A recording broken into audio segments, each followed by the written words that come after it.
Hello বন্ধুরা, তোমরা কেমন আছো? তোমরা সবাই জানো আমি গেছিলাম তারাপীঠ থেকে বাড়ি এসে আমার নাতির মানে আমার ভাগ্নির ছেলের বার্থডে ছিল, ওই জন্য সেখানে চলে গেছিলাম। আর দেখো কেকটা নিয়ে গেছিলাম, কেকটা ফ্রিজেই ছিল কিন্তু একটু গলে গেছিলো। জাস্ট এই দেখো ওরা সবাই কেক কাটছে, আর আমার ছেলে আর আমাদের তুর্যবাবু ওরা তো সকালেই গেছিলো, লাল এসে নিয়ে গেছিলো।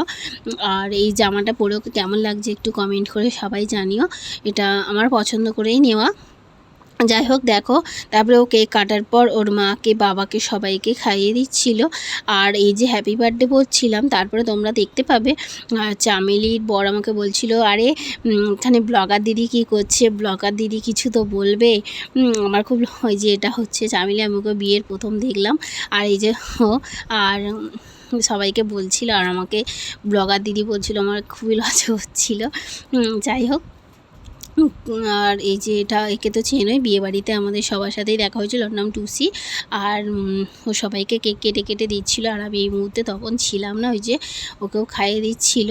আর আমি সেই সময়টা ওখানে একটু রান্নার দিকে ব্যস্ত ছিলাম, সেই জন্য ওখানে চলে গেছিলাম। আর এই যে দেখো একই ভিডিও দুটো হয়ে গেছে, ও কাটছিল আর আমি রান্নার ওইখানে গিয়ে, ওদের রান্না হয়েছিল চিকেন কষা, আলুর দম, লুচি, মটন কষা আর পোলাও। আর মটন আর পোলাওটা আমি করেছিলাম, জানি না কতটা ভালো হয়েছে, সবাই বলে যে খুব সুন্দর, খুব টেস্টি হয়েছে। আমি আদেও জানি না কতটা ভালো হয়েছিল। এইখানে ও সবাইকে কেক খাওয়াচ্ছিল, আর সেই সময়টা আমি তখন চলে গেছিলাম। আর চলে যাওয়ার পর ওইখানে গিয়ে দেখলাম যে মটনটা কিছু হতে একটু সিটি মারতে বসিয়ে দিয়েছিলাম, আর বসিয়ে দিয়ে চলে এসেছিলাম। এসে পুরো রান্নাটা আমি কমপ্লিট করে নিয়েছি।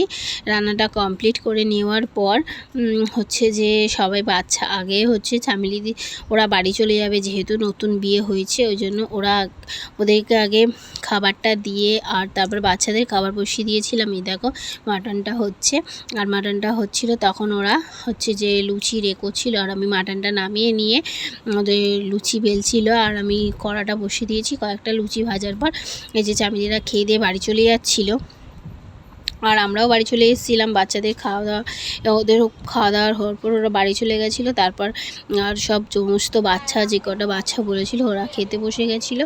আর দেখো ওই পোলাও মটন, আর এদেরকে ভিডিও করছিলাম, ওরা মুখ চাপা দিয়েছিল, জানি না ওদের কিসের লজ্জা। তো যাই হোক, ওদের ভিডিও আমি ওই বৃহস্পতিবার আমার ননদকে আর আমার নিজেরও জন্য ডাক্তারখানায় চলে গেছিলাম, আর তনয়া গেছিলো, আর ওই যে পৌলমী ও গেছিলো। হ্যাঁ, আমরা সবাই পুরো ফ্যামিলি গিয়ে ওখানে বসেছিলাম। আমার ভিডিওটা কেমন লাগলো অবশ্যই লাইক কমেন্ট করে তোমরা জানিও। বাই বাই বন্ধুরা।